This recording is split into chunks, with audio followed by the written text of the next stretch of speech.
The Hitler, all of them was under him, under dealing with this. They know the deal. They knew the deal. And last but not least, I want to show you this. I love this picture. Here's a picture of George Washington, and in the back, Whipple with the turban and feather.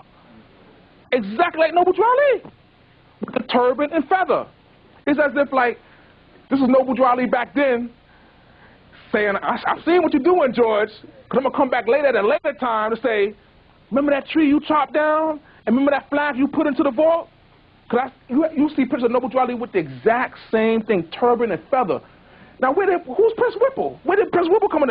Why is George Washington here in the background of somebody named Prince Whipple? They don't even get into who he is. Who's this Prince Whipple back here? He was soldier. Turban. I mean, they say a picture's worth $1. The truth is out there. It's out there. Here is, this is some maps. And this map here shows Atlantis and Mu. Here's North America. And they say that when you go through the Straits of Gibraltar, the Pillars of Hercules, there's an island, a series of smaller islands, and a whole continent, which is North, South, and Central America. What sunk, or what was destroyed, was actually the island of Atlantis. And this wasn't no 10,000, 20,000 years ago. This was in much more recent times. I'm talking about as recent as 1500 BC. 1500, not 15,000, 1500 BC, and this was dealing with the so-called floods in the Bible, Exodus, the cataclysms, worldwide cataclysms that was taking place. This is also the time when Sahara Desert became desert. This is in recent times dealing with the breakup of this particular empire here, and it was based on worldwide cataclysms. And here you see Mu or Lemuria in the Pacific Ocean. All one thing. They'll tell you that, and their scientists, their geologists will tell you that, because you can see how America and Africa fit together like a puzzle. I even went so far as one day to cut out this edge on the map and cut out this edge of the map and bring the two together. And they fit together perfectly, except for there's a space right in the middle where Atlantis would have been at. And their scientists will tell you that, oh, them continents, they separated millions and millions and millions of years ago. There was no humans around at that time. We're talking about these things taking place as recently, the last of these things taking place as recently as 1500 BC. Their scientists would love you to have you to believe this whole gradual evolution, the continents separating 1 inch per year type of thing. We're talking about major catastrophes that took place. And I'm going to get into this at a later date. I want to do a lecture on just showing you how the actual foundations of this whole European world order has been totally destroyed already by their own scholars. But these scholars, they put in the background because they don't want you to know about them. And one of them name is Immanuel Velikovsky.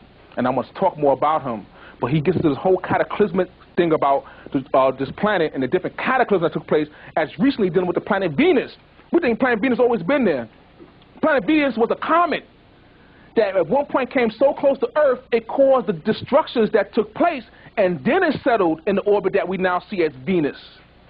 And this was symbolized as Quetzalcoatl, the plumed serpent, the flying fiery serpent was symbolized in Venus when it came very close to the Earth. And different things in the Bible and Exodus about the plagues and all that stuff mentioned in the Bible confirm this cataclysm that took place. But I'm going to save that for another lecture. Here we have another map, because the elders always taught us that all the original places, all of them was original places and place names of places over here, and was at a later date transferred overseas to confuse us, because when the European came to power, what he did was change up chronology and geography, or the time-space coordinates to disorientate us. So we don't know where we at. Here's an old map of America, showing old names, and here you have Tripoli, Morocco, Tunis, Turkey, Atlantis, Egypt, Patmos, the Globe Theater, which was tied in with Shakespeare's Globe Theater, Francis Bacon and all of them, Moab, the Moabites, Cairo, Illinois, because where that part of the Nile or the Mississippi comes, they call that whole region Little Egypt. And you have a place there right there called Cairo. Mecca, Yucatan, Lebanon, all these are place names that's still here to this day. This is off an old postcard. Some brother or sister came up to me on 125th Street and just handed it to me. A lot of stuff just comes from many diverse sources. And with regards to the word of Mexum, or what we use of Mexum, this is the old, what they call Portolano map. And here you see it says, it's hard to see, but it says North America or Mex. Because the word Mexico came from the word Amexem. And the word Mex is up here, nowhere near what we call Mexico, which means that North America or Mex, Amexem. That's what we refer to it as, Amexem. And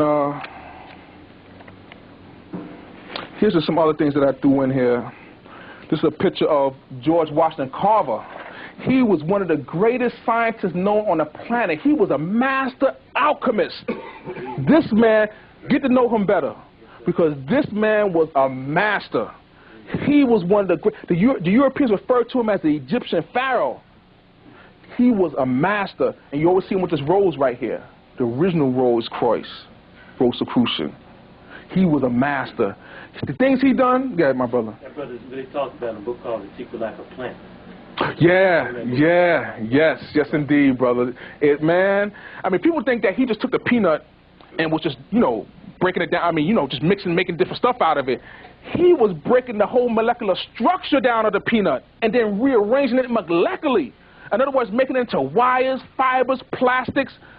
I mean, he took something that grew, we call them goobers. They grew so much where we came from in the South and so on and so forth. He said, well, let's take something that we have.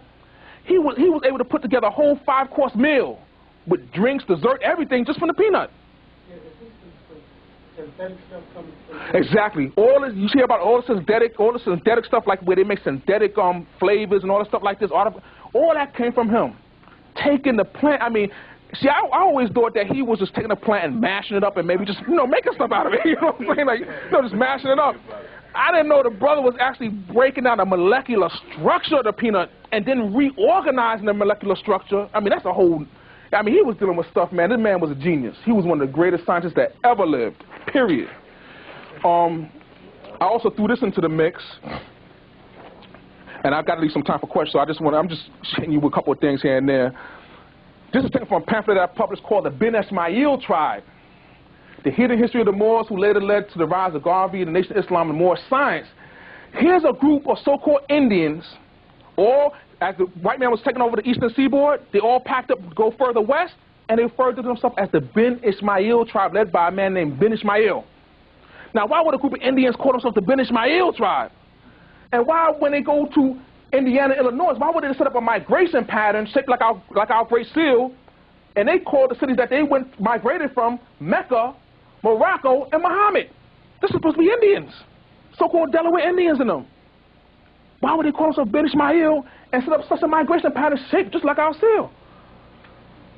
And it goes in there because these were the first ones they actually practiced and perfected genocide on. And it was later studied by Hitler. And it almost sounded like the Republican Party. I came across this right when the Republicans came in office, and they talked about how we're going to cut them off for public assistance. The men we're going to lock up in the prisons, which was the first prison systems that was built to lock them up. We're going to put the women in shelters and reformatories and put their kids in orphanages. I said, man, this is a Republican Party platform. Which means they actually was implementing something that was perfected on us a long time ago. It was so successful that they finally broke up the Ben Ismail Tribe, and they went to the cities of Chicago and Detroit, and later became some of the key founders of the Garvey movement and the Moorish Science Temple. So this is the root of the root. It goes even further back. And like I said, this is so-called Delaware Indians, a collection of different tribes who was displaced on the eastern seaboard, got together and migrated west and called themselves the Ben Ismail Tribe. And there's another pamphlet I published called the Nanticoke Moor Folk Medicines, talking about how the Nanticotes and the Delawares refer to themselves as Moors. To this day, refer to themselves as Moors. And the Europeans say, well, why do they call themselves Moors? To this day. There's so much about this history that we walking daily on the land of our ancestors, don't even realize it.